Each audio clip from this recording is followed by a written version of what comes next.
takatenda baba, but still takaedza kumapedza asi anonetsa, zvagara zvinonetsa kunge kumedza makotsi, kupedza maspotsi.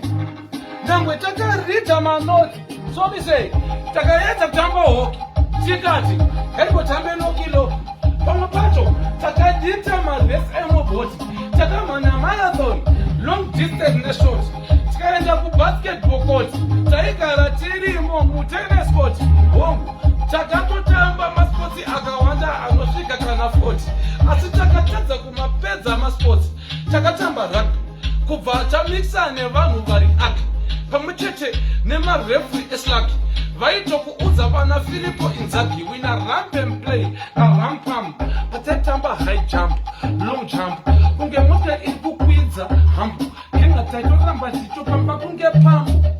Musati mapedza maspotsi, musati maridha manoti.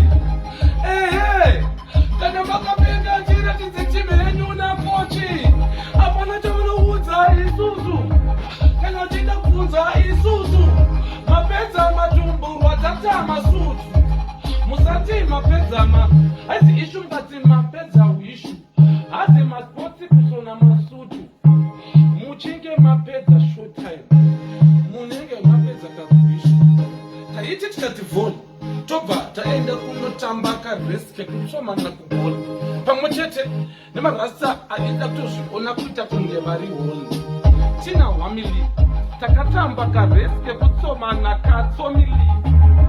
Saka mutichi takaratidza vanhu kuti ndiri kunge kali, do takatora vamejari international kuti regional kuti kunge enyo team judge pakumhanya tichiwedzera speed bvudzakana solid kuti isusu takakusanungofiti. Ndakabaratidza ndiri hybrid kuta kunge guest convention kenga nengetori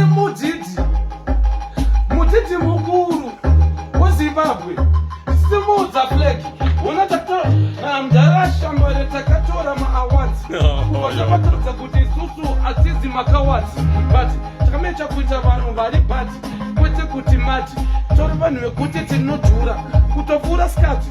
Iwe skiri yedu de afistati isusu vatinoziva kuti takabva kumadhaka, we come from the mat. That's why ndichiti tozi madhai hard mabrai touch, tobva tasimbisa kuti isusu atizi vekutamandai vanozi varida kutoita chirefuri nechigadi chekuita badness ibhati yekutonzi unenge wakatogata yati utonzi uri munhu wekuti utori urwere yemagati kwete kuti kweri.